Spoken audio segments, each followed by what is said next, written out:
नमस्कार, मैं हूं संजय कुमार और आप देख रहे हैं रेड 7 न्यूज।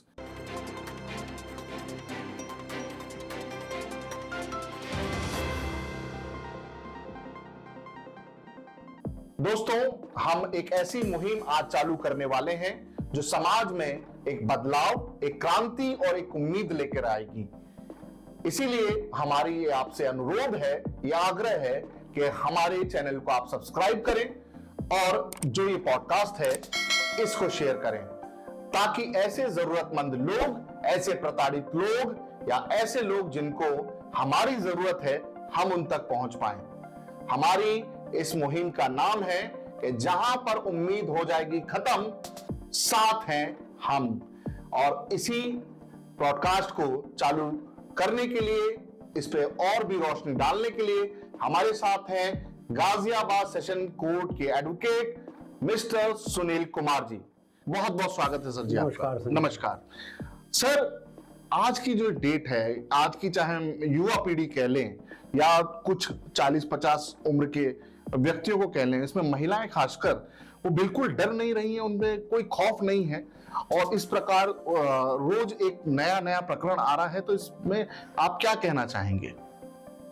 देखिए संजय जी, आज के समय में जो सामाजिक परिवेश है उसमें महिलाएं को जिस तरीके के अधिकार दिए गए हैं, भारतीय संविधान में भी उनको एक अलग स्थान दिया गया है। उनको कंधे से कंधे मिलाने की इजाज़त हमारा भारतीय संविधान देता है, परंतु बहुत सारी महिलाएं उस संविधान का पालन ना करते हुए अपने अधिकारों का गलत इस्तेमाल करती हैं।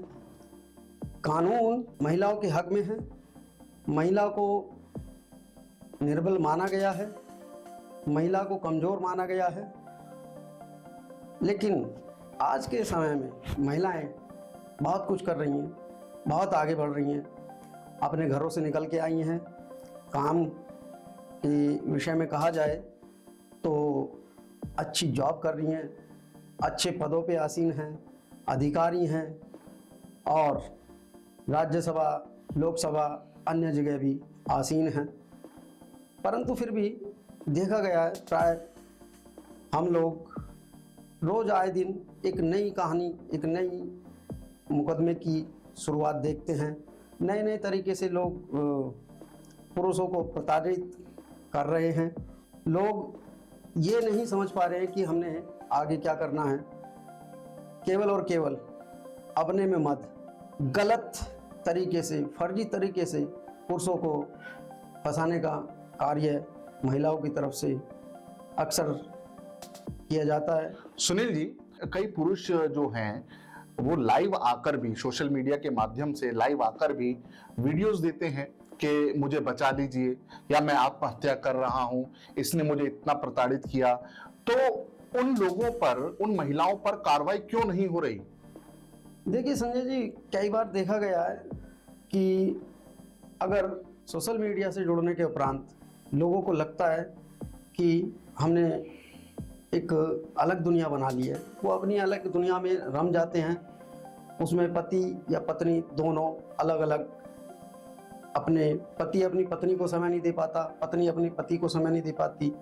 10 घंटे 12 घंटे रील्स में जाया करना, घर परिवार के लोगों को ना देखना, पारिवारिक स्थिति को ना समझना, ये भी एक बहुत बड़ा कारण हो सकता है अलगाव का। क्योंकि अगर हम एक दूसरे को समय नहीं दे पाएंगे तो वो भी एक बहुत बड़ा कारण बनता है अलग अलग होने का, जहां नौबत तलाक तक आ जाती है। और अक्सर देखा गया है कि इस तरीके के मामले गाजियाबाद कोर्ट नहीं, पूरे भारत में हैं और ये दिन रात बढ़ रहे हैं।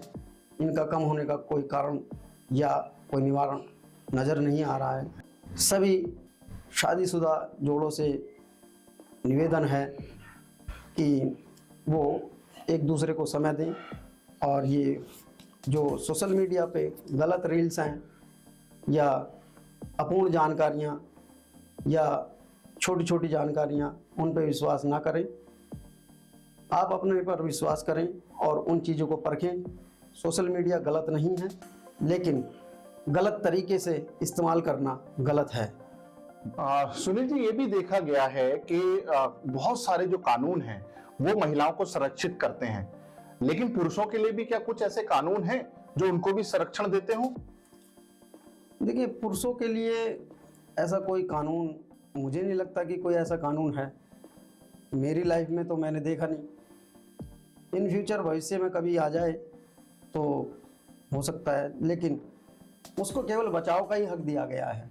तो मतलब पुरुष ऐसे ही कटते पिटते या बोरियों में बंद ऐसे ही चलते रहेंगे, या कुछ कानून आएगा, जल्द आएगा? ऐसे कानून की आवश्यकता है जी। जो महिलाओं के द्वारा प्रताड़ित हैं, कदम कदम पर उनकी जान को खतरा रहता है।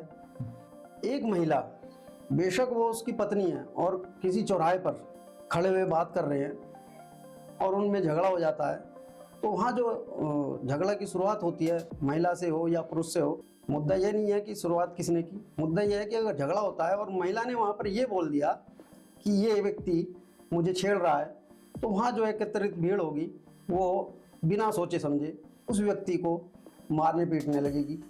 बिल्कुल सही। एक बहुत महत्वपूर्ण चीज और देखी गई है, एक प्रकार का बोलते हैं व्यवसाय, बिजनेस, या मैं साफ शब्दों में कहूं धंधा। जी हां दोस्तों, धंधा बना रखा है कुछ ऐसे हाई प्रोफाइल महिलाओं ने भी, जो high profile celebrities, sportsman, influencers या राजनीतिज्ञों से शादी करती हैं और उसके बाद उनसे प्रताड़ना के रूप में या तलाक के रूप में एक बहुत अच्छा अमाउंट चार्ज करती हैं, एलिमनी चार्ज करती हैं। इसमें आप क्या बोलना चाहेंगे सर? देखिए, कानून का ऐसा मानना है, जो महिलाओं को अधिकार दिया गया है, महिला को निर्बल माना गया है, महिला को कमज़ोर माना गया है, और शादी के उपरांत महिला जब अपना घर छोड़ के आती है तो उसकी जिम्मेदारी उसके पति की होती है कि भाई वो उसका साथ दे और उसका भरण पोषण करे। जब पति पत्नी अलग होते हैं तो भरण पोषण की जिम्मेदारी पति की होती है, लेकिन तभी तक होती है जब तक वो दूसरी शादी ना कर ले। प्राय देखा गया है कि महिलाएं अपने पति से झगड़ा करके जारता में रहती हैं और मुकदमा डालने के उपरांत वहाँ से भरण पोषण की राशि प्राप्त करती रहती हैं। और इस विषय पे अगर पुरुष पक्ष की तरफ से अपनी बात रखी जाती है तो वहाँ पर उसे न्याय नहीं मिल पाता है। तो आप देख रहे हैं कि मैंने 4 से 5 सवाल सुनील एडवोकेट जी से पूछे, और वो चारों पांचों सवाल ऐसे थे जो समाज में एक बदलाव के रूप में भी जरूरी है, न्याय के रूप में भी जरूरी है। इस पुरुष प्रधान समाज में जहां पर हम अपनी महिलाओं को भी अपने साथ कंधे से कंधा मिलाकर आगे बढ़ाना चाहते हैं, उसमें चंद ऐसी महिलाएं भी हैं जो कुछ गलत रास्तों पर, कुछ इन्फ्लुएंस होकर या कुछ परिवार के सपोर्ट में आकर पुरुषों के साथ गलत कर रही हैं। अगर आपके आसपास भी, यदि आप भी किसी चीज से ऐसे ही प्रताड़ित हैं, या आप चाहते हैं कि हम आपकी खबर को मुख्य रूप से अपने चैनल के साथ दिखाएं, या आप भी हमारे पॉडकास्ट से जुड़ना चाहते हैं, तो अगला सेशन हम लाइव रखेंगे जहां पर एडवोकेट सुनील कुमार जी हमारे साथ होंगे, जो कि सेशन कोर्ट गाजियाबाद में 20 साल का अनुभव रखते हैं और समाज एवं कल्याण के रूप में कार्यरत भी हैं। रेड 7 आपके साथ है, डरिए नहीं, खुल के बोलिए, सजग रहिए, सुरक्षित रहिए। मैं संजय कुमार एक बार फिर से आप सभी का स्वागत करता हूं और आपसे आग्रह करता हूं कि हमारे चैनल को अगर आपको अच्छा लगता है तो कृपया करके सब्सक्राइब कीजिए, बेल आइकॉन को दबाइए, अगर खबर आपको अच्छी लगती है तो शेयर कीजिए। धन्यवाद संजय जी, मुझे आपने रेड 7 न्यूज़ चैनल पर आमंत्रित किया। जो आपका मुद्दा है वो बहुत ज्वलंत मुद्दा है। इस मुद्दे पर वार्ता करने के लिए आपने मुझे आमंत्रित किया, इसका मैं एक बार फिर धन्यवाद देता हूँ। जय हिंद, जय भारत।